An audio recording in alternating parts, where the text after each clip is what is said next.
look like we know what we're talking about. Yeah. Oh This yeah. field is so huge. It's just so huge. I mean, Yeah. you're There's a lot of talking 400 information. years of history. Yeah. There's a lot of And then information out there. what I found is sometimes you'll find a story and there's 3 or 4 different variations of it. Because it's just like, say we have a book on Lincoln. Well, we probably have 100 books on Lincoln. Yeah. So you have a book called Lincoln, it's like, which Lincoln book? Well, it's the one Yeah. by so and so and so and so. And if you compare the books, it's all the same person, but everybody has a different perspective of the same Hmm. history. Yep. And so it's slightly different. So I've seen that it's almost exact same wording. Oh, and then sometimes somebody will translating tablet A and it's undamaged, right? Or it has more parts shown than someone examining in another part of the world.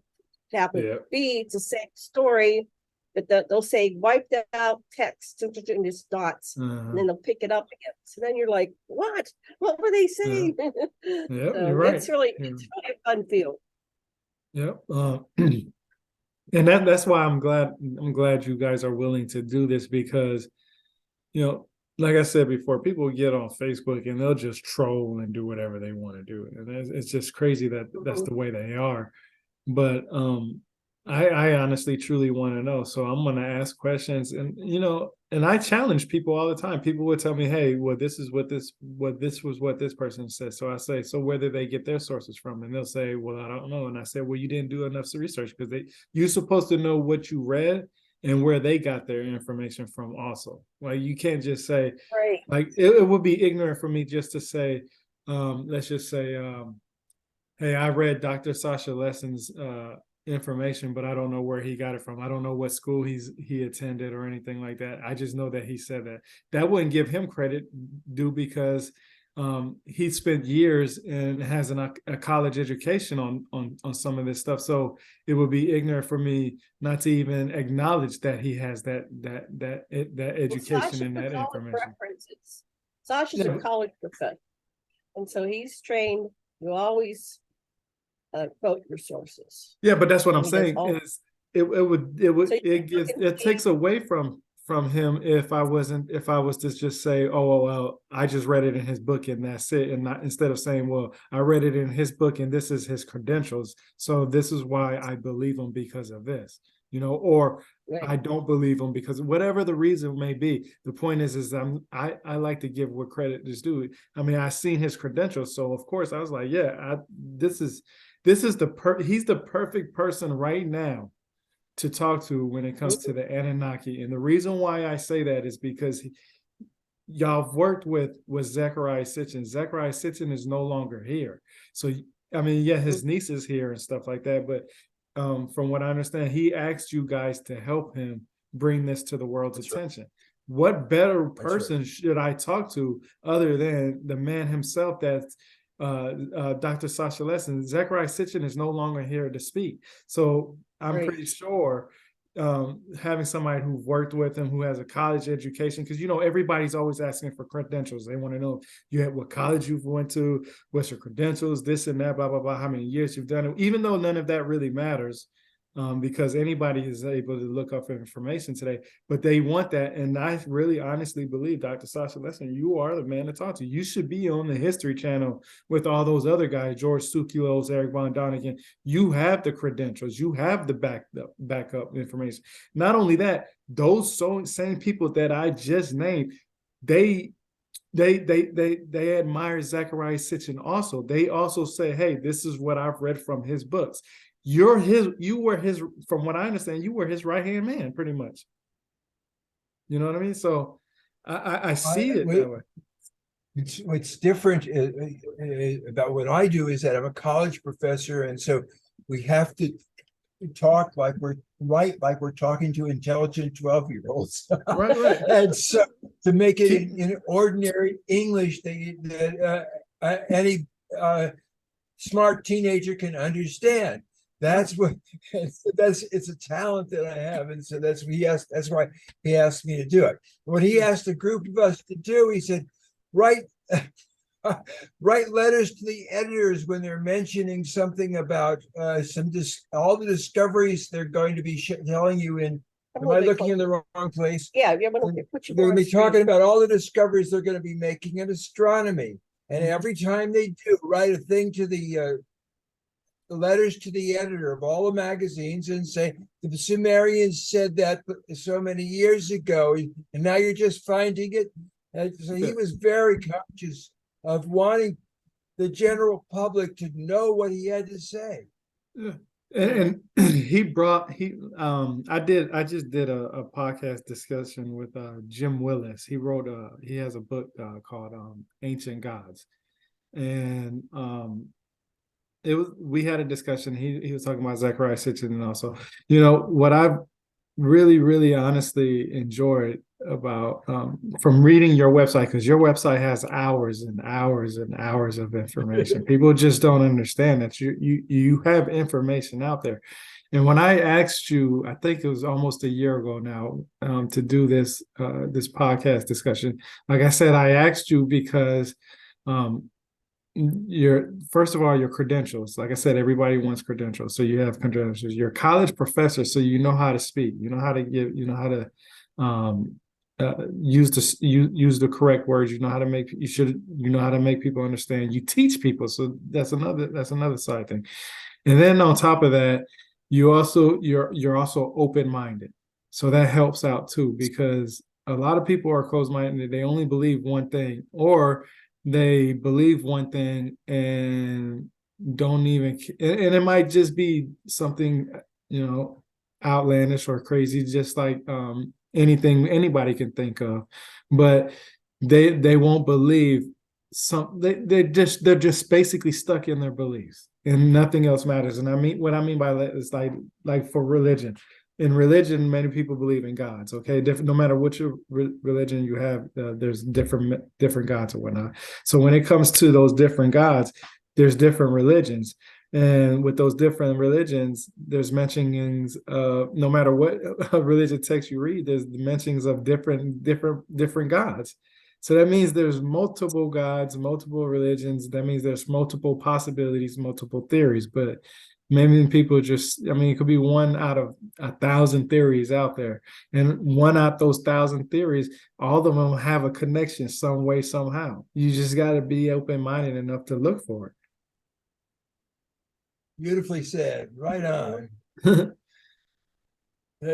agree. It's wonderful. Yeah, it's crazy. So we actually got flown over for ancient aliens, Mhm. but this was, I don't know, one of the first, second, third years, and we never have seen it, but we don't know if they used it or see what happens when you get filmed by people.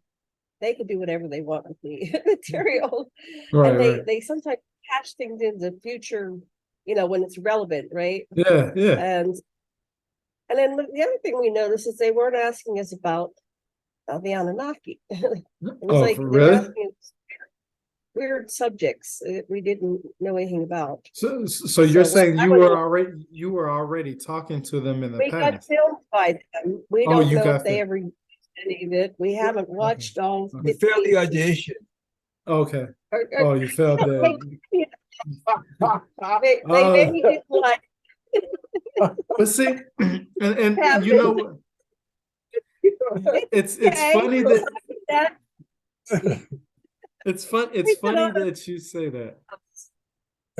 It, you it don't know what it's happened. it's really funny that you say that, because the very first episode, I like Ancient Aliens. I like the show because it's entertaining. I mean, I'm not going to say anything negative or good about it. I'm just going to say it's very entertaining. Right. It's an entertaining show.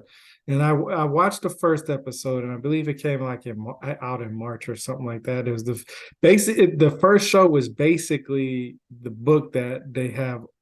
Kevin Burns has a book that he published about Ancient Alien, and that book is basically the first episode. I mean, the very first episode, and there's some things in the book that he left out that was actually in the show. And when I watched the show, there was this, and I love Giorgio Tsoukalos because he has a personality. That's what I want to say. Oh He yeah. has a personality. We know. But I was and I always want to ask him because and hopefully one day I'll be able to talk to him on my podcast. But I always wanted to ask him, what did he meant when he was in the pyramids in Egypt? Because there's a part in the episode where he was talking about he was in the pyramids or some type of chambers or something like that. And there was a group of them, didn't say how many, or at least I don't remember how many it was. But he talked about that it was so dark in there that nobody could see. And he said in so many ways that he grabbed his lighter out of his pocket, and to give them some light, he ignited his lighter. And his lighter was, he said that he couldn't ignite his lighter, like meaning that there wasn't enough oxygen in the lighter to light the flame. But what I did was I Googled, because I'm very curious when I hear stuff like that. So what I did is I Googled how much oxygen is needed to light a flame. And I can't remember exactly how much it is. I want to say it's somewhere, I know it's below, I think it's like 16% or something like that. And then I looked up, how much oxygen is needed for a human being to breathe or to inhale and exhale to survive without oxygen deprivation. And what I learned is that for me, you, and everybody else, if we're standing still, it takes somewhere between 20-21% of oxygen for us to breathe. And that's still, so we don't get oxygen deprivation, which can cause, brain damage if it's long periods of time. But what's curious is because the Ancient Aliens show seemed like a wow factor when I first watched that episode, because he made the way they cut and pasted that part, they made it seem like that they could walk, there could be multiple people walking those chambers or pyramids or whatnot, inhaling and taking all that oxygen, but for some reason he wasn't able to light a lighter. It kind of made me think, like, is this trying to be an exaggeration, or are they trying to make a wow factor to make people want to watch the show? But something like that's very easily researchable, kind of puts you like, what the rest of the show, do I have to do this to the rest of your episodes? Because I'm wondering why did you do that? Because they made, I'm telling you, it's if you ever get the chance, watch that episode. It's the very first episode, and it talks about Georgia, because it has to do with the light bulb that the pyramid, that the ancient Egyptians are supposedly have invented to create, so they can do their drawings in the pyramids that didn't have light, and because of the fire didn't leave any markings on the walls, from the soot or whatever. They think that they had an invention where they actually built light bulbs. But just to think that they made it seem like that he was able to walk around and there was a few of them in the pyramids and stuff like that taking up oxygen, but for some reason there wasn't enough oxygen to light his lighter. It made me kind of be like, man. Well, I have an aside on that story. I went to see J.J. Hertog in the late 90s. I think it was like 90. Well, I came here in 97, so it might have been 96. It could have been 97. He did a workshop in Honolulu. And so I went to his presentation. And they had a video, which was the old reel, put the reel on the thing back then. And they had got into the pyramid, the Great Pyramid, and they started to sing the names of God. So there was a group in there, and they all started singing all the names of God.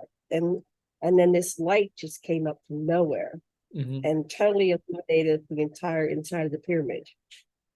And he had that recorded, and I went, oh wow.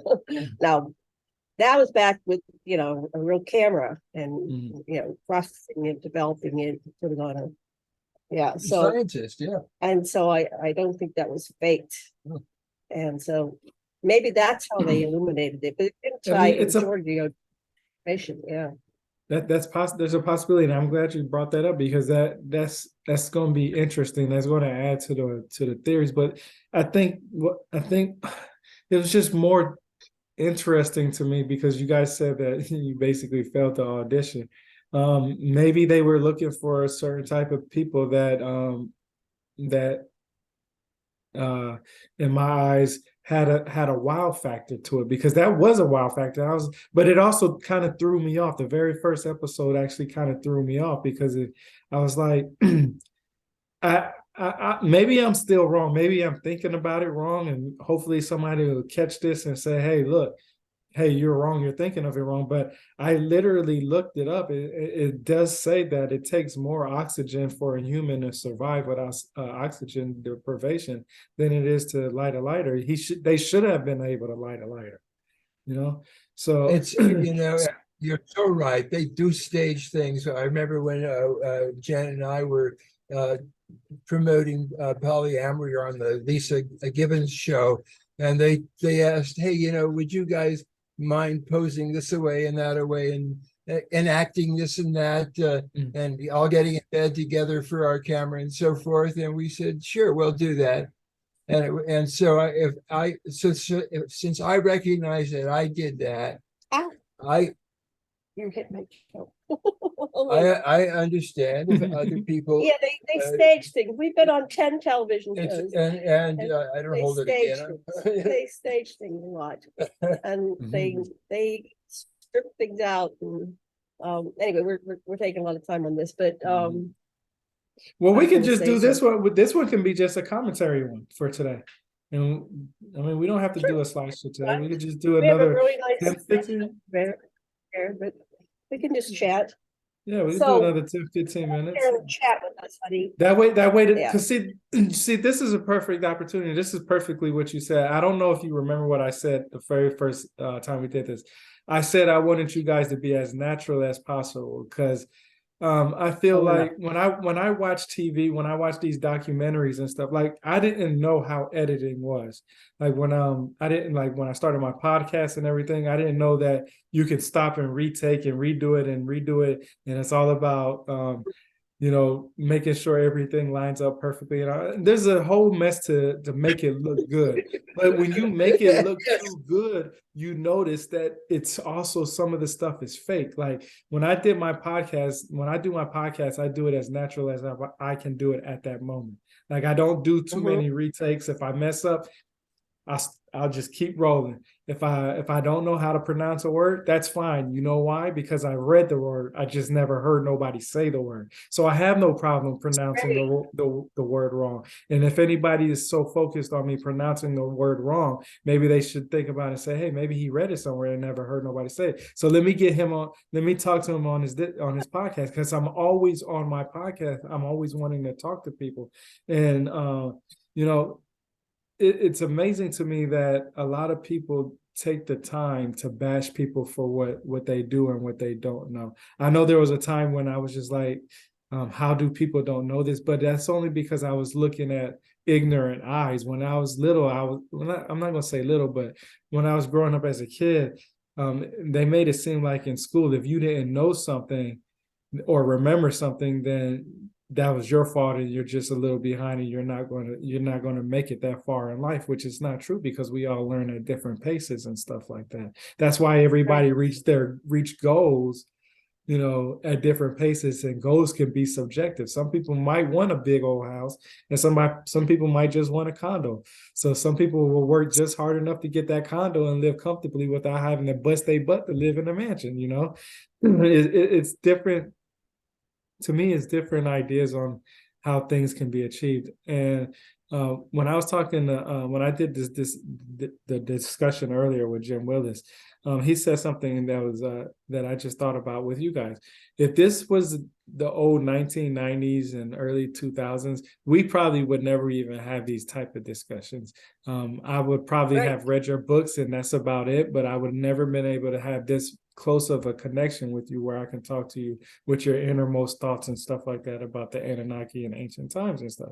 But now with technology, I'm able to speak with you guys and we're allowed to share our ideas and stuff like that. And I really feel like that's what the world needs, because when I started my website, I wanted to bring people together. This was 2 years ago before I started my podcast. I wanted to bring people together to have great discussions, because I'm not sure if you know who Dr. Michael S. Heiser is. Do you know who that guy is? He's supposed to be the guy. Yeah. He made the website called Sitchin is Wrong. And Right. First of all, I'm going to personally Yeah. say, I'm going to say that something Zecharia Sitchin really touched Michael S. Heiser, because he really made a website. I don't know how he came up with that website name, but he made that website based off of what Zecharia Sitchin believed. But I felt like when you bashing people and you're telling people that they don't know how to do this, and I want to debate you, the worst thing, the one thing that I learned on my journey is the word debate automatically means let's have an argument. You prove your case, I prove my case, type thing. It's that's basically what people take it as. I mean, I and it's weird because all I want people to do is be like, hey, look, this is what I read here. And then the next person will be like, hey, this is why I read it here, combine notes. And we come up, you never know what we might come up. We might come up with something totally different. It might be the most accurate out of them all because we came together as a team instead of sitting here saying, well, I don't believe what you say, but I want you to listen to this. So let us give you a little bit of backstory on the Sitchinites and what Sitchin did. Mm-hmm. So Sitchin, before we met Sitchin, he took groups all over the world, and they traveled in, I don't know, 10, 20, 30 people, and they would all go to Egypt place, and then they went to all museums, and Sitchin would collect cuneiforms and artifacts. So when he died, he had the largest collection rubbings of cuneiforms and artifacts in a private collection in the world. And so, and I can't, there's some things I can't say because it's the politics of the family and it would be appropriate, and I don't want to bash or say anything wrong about anybody. Right, but or have anybody interpret it wrong. He was a character, and that's the way I describe him. And he would have his presentations, and he would just have slides, regular ones with projector slides, and we'd gather and listen to him, and we'd do it for a weekend, and then all the people chatted, and then every year they would take these group photos. So we were in like a dozen of these group photos, but those people were old. So most of them are dead. At that point, we were toward the young end of that group. So if you research it, I don't know, I'm going to have to talk to Jennifer Stein, because she lived in Philadelphia, and she would go up to Sitchin's house. She was a filmmaker, and Sitchin was very protective of his information because of the Michael Heisners of the world. So when we met in 90, we met him in 97 because we were friends with the Cody and Robin Johnson, who ran the Prophets conferences. Sasha knew them personally. I came over, fell in love with Sasha, moved in with Sasha, and he says, we got to meet my friends, Cody and Robin Johnson. And I went, what? I know they run the Prophets conference. It's like small world. I go, well, they're coming over for dinner. Like, oh, like, it was like, wow. So they invited us to work the green room at their conferences. They had people like Stephen Greer. This is like 1997, 98, right? And then they had the first certification program for Zecharia Sitchin. And we said, sign us up. So they let us in.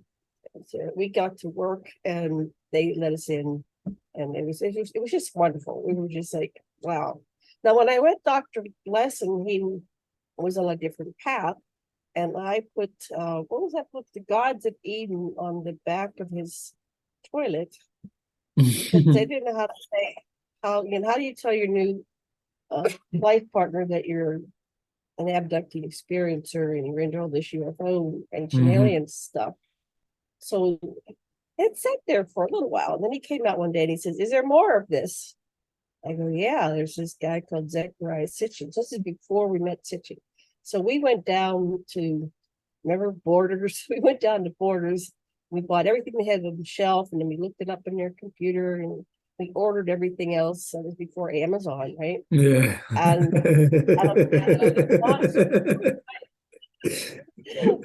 so Sasha gets obsessed. So he's obsessed with it's all Sitchin stuff. And he when he reads a book, he puts notes and he underlines things, and he and he cross references So Mhm. before we knew it, it was off and running. And so that the first one in the certification was it Santa Fe, right? New Mexico? He's my brain. Jennifer Stein was there recording all the people there. You know, she was videotaping everybody. And it probably was a real camera, not a cell phone. And You said little recorded camera, you all- mean one of the big old cameras like this? yeah, the big old, right, yeah. And Richard Hoagland came, and it was wonderful. All these people showed up, and they sat people down in the hall like the experts, and they invited Sasha because he had a degree as an anthropologist from UCLA. Yeah. And so Yeah. when That's she another made, credential I was talking about, his anthropology. yeah. So when Sitchin died in 2010, within a year or so, we're at International UFO Conference, and they have a film festival. Mhm. So we're watching the film festival, and all of a sudden I hear this voice like, that sounds familiar.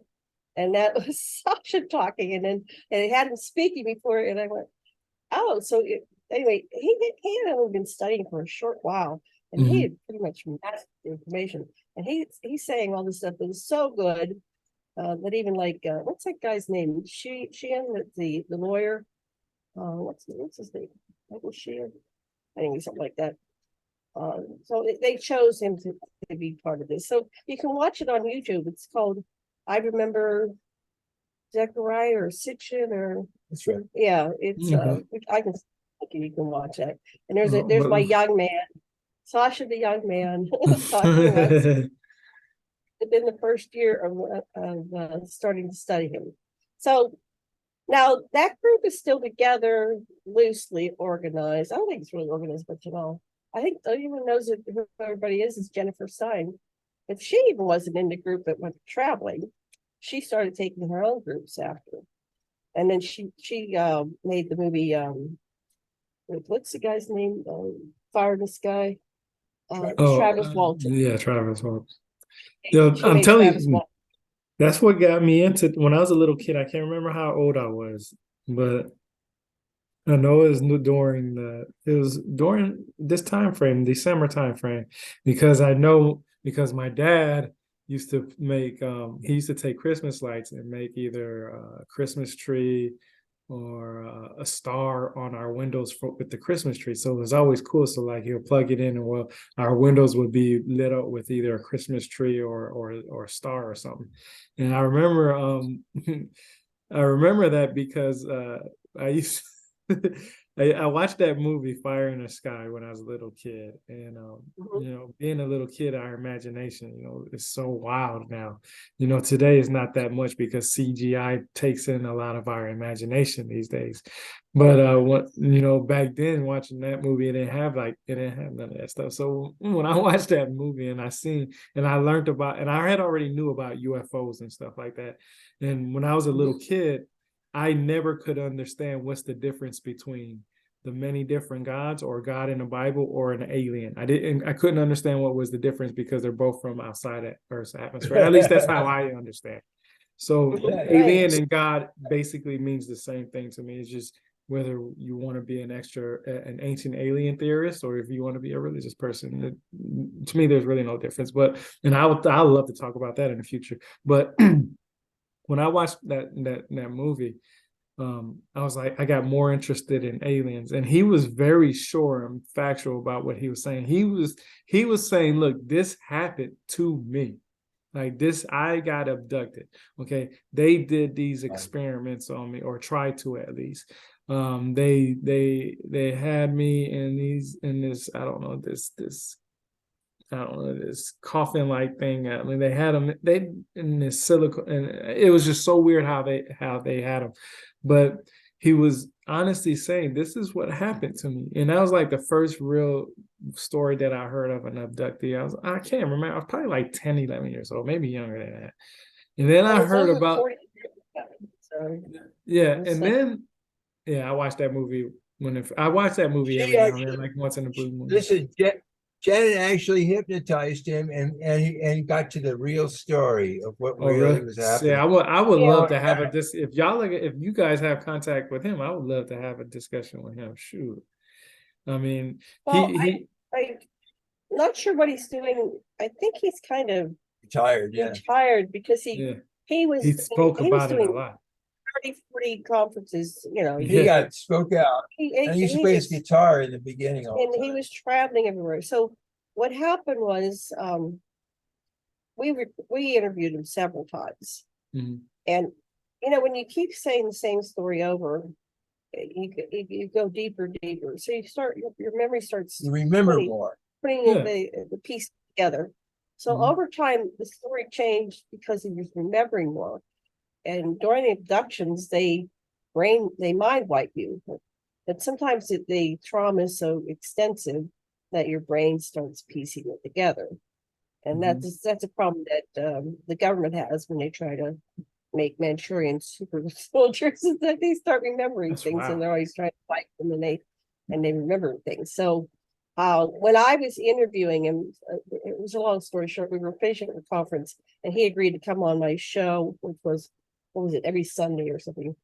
Mhm. And we had to rush to a place where we had a quiet, and I was in a car with Jennifer and Travis, and you know, if you speak a certain cadence and you just really track somebody and allow them to go deeper and deeper.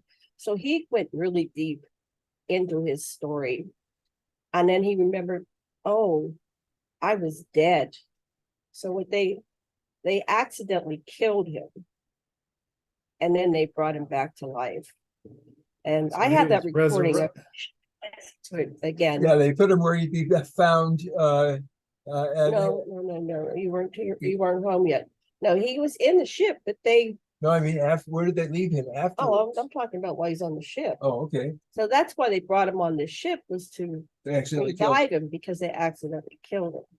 And so that's why they kept him Wait, 4 so days. so because- before they abducted him, he was actually dead, and then they abducted yeah, him to they bring him shot back to. beam down to him, and Oh. whatever they did, because he went out and like said, "Hey," and challenged him, and they struck a beam and it killed him. So then they pulled him Oh. up like a tractor beam onto the ship, and then they had to fix him. So that's why he was gone for 4 days, is because they had to allow the healing process. So Oh, wow. anyway, that was an important piece. And But you said you have apparently that on your show too, you said? I have it on YouTube on Aquarian Radio. The rest of it is where they deliberately deposited him Yeah, afterwards. that's part of the story. No, because So, yeah, they left. because when people hear this, they're going to want to hear more about it. It's on So yeah, Aquarian so Radio. So Nike speaks. It's on Aquarian Radio YouTube channel. okay. Okay. And you I'm can go gonna into actually the- try to look for the link myself. Yeah. Oh yeah. Search for Oh, Travis Walton, and it's probably the last one I did with him, because I have a series of them. and he's So on the show hopefully- with you too. Yeah, and it's See? all audio. It's just audio. It's a podcast, right? No, So I have that's 1,000 great. recordings on Uh-huh. Aquarian Radio YouTube, 1,000 podcast recordings that I've uploaded Oh wow. from the past 10 years. Interviewing people. So we've interviewed hundreds and hundreds of people.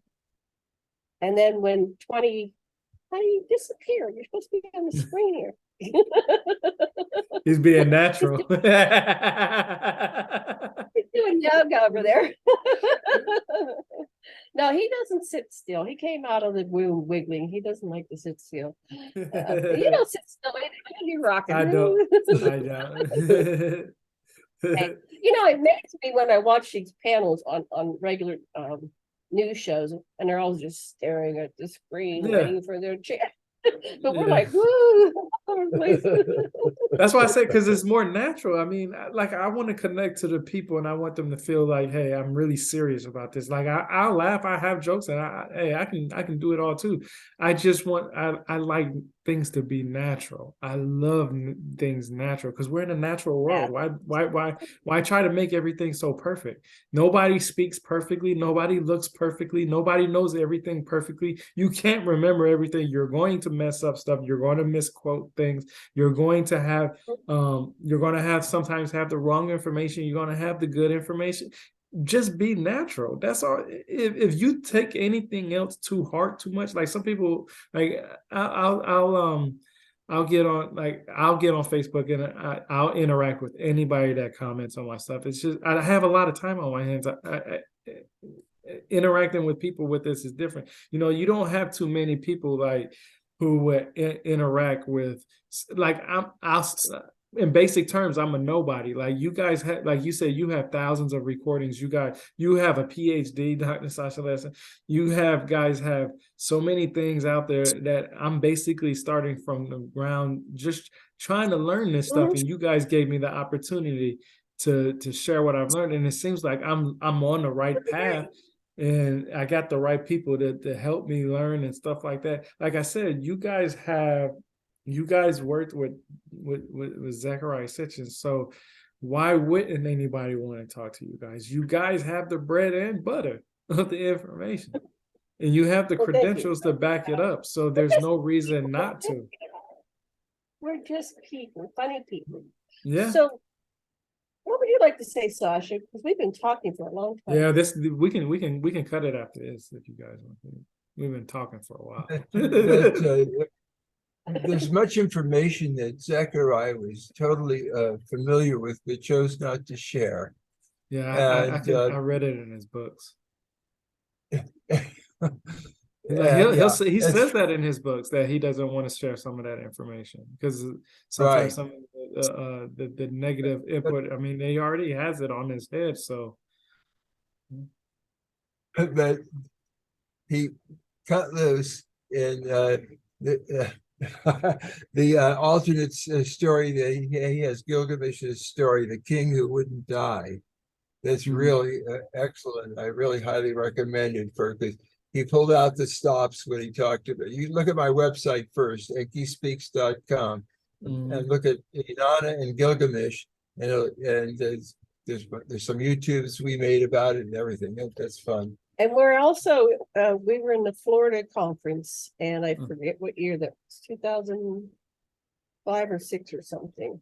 We flew to Florida, which is really far from Hawaii, and Fort Lauderdale. And so he had written The Lost Book of Enki, right? Was it out? Yeah. He was saying that he had to face open heart surgery to Sitchin. And he really thought he wasn't given very good odds to make through it, because he was really old. And so he actually sat on the foot of his bed and he prayed to Enki the night of the operation. And he says, if you're there and you get me through this operation, I will write another book in your honor or something like that. And anyway, he pulled through, but he said, before he had the surgery, he was kind of all in his head. But when we saw him at the Florida conference, there was something different about him.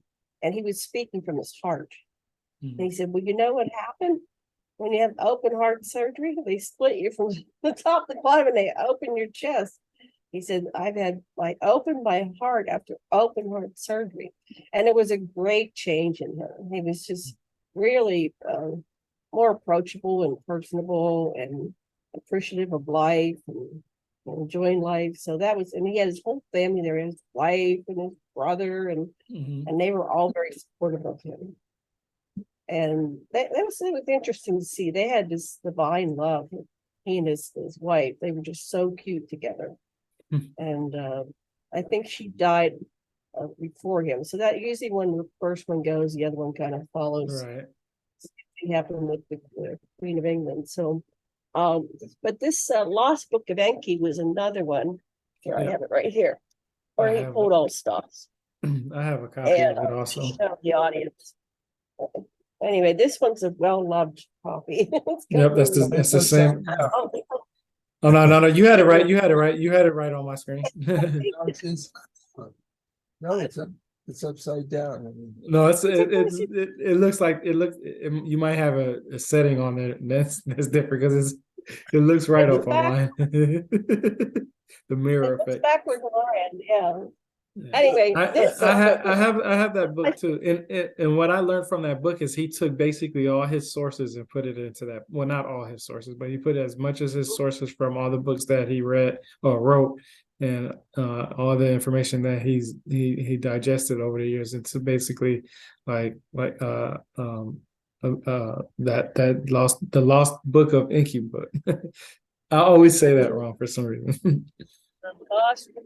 And so, you know, we've been tacking both onto where he quit, following the history, and going back further than the part of the history that he chose to share, which in great detail was the history from the days of Sumer, which was, you know, not that long ago compared to how long the Anunnaki and the other Homo sapiens on this planet had been here.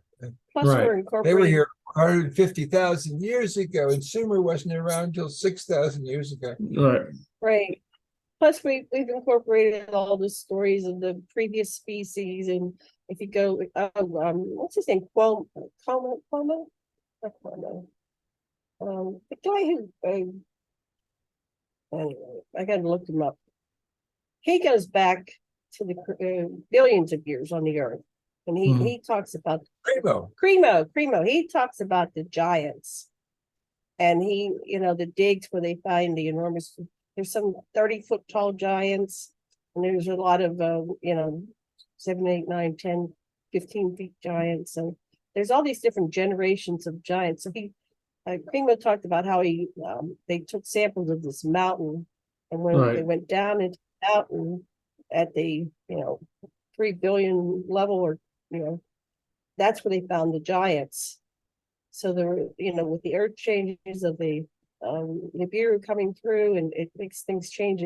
Our gravity has changed, or something changed, so it made us go from super giant, you know, like the trees were like avatar trees, and now they're small. Everything's small now. So there's these whole stories about how, you know, these changes, and it made us humans get smaller and smaller. Plus we interbred the Anunnaki. So I don't know, some of us are tall. That's why we sometimes have Google that picture with the tallest man and the shortest woman.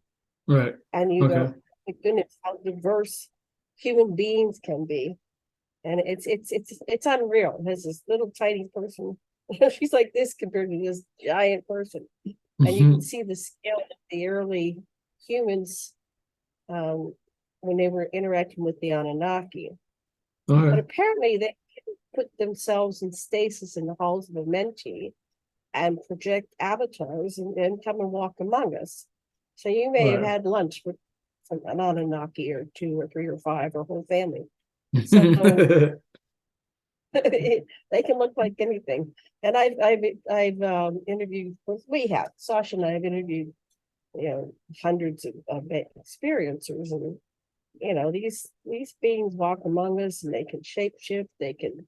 There's one species that they lack a finger, so they put on a prosthetic finger, and they, you know, they sit everywhere. You know, they travel everywhere, and so it's just like Star Trek. They beam down the away to You can tell who they are, but when they shake hands, even if you're worried. That's crazy. That's crazy. Sasha Lessin his own jokes. Oh, this has been good. This one's been good. This has been a good game.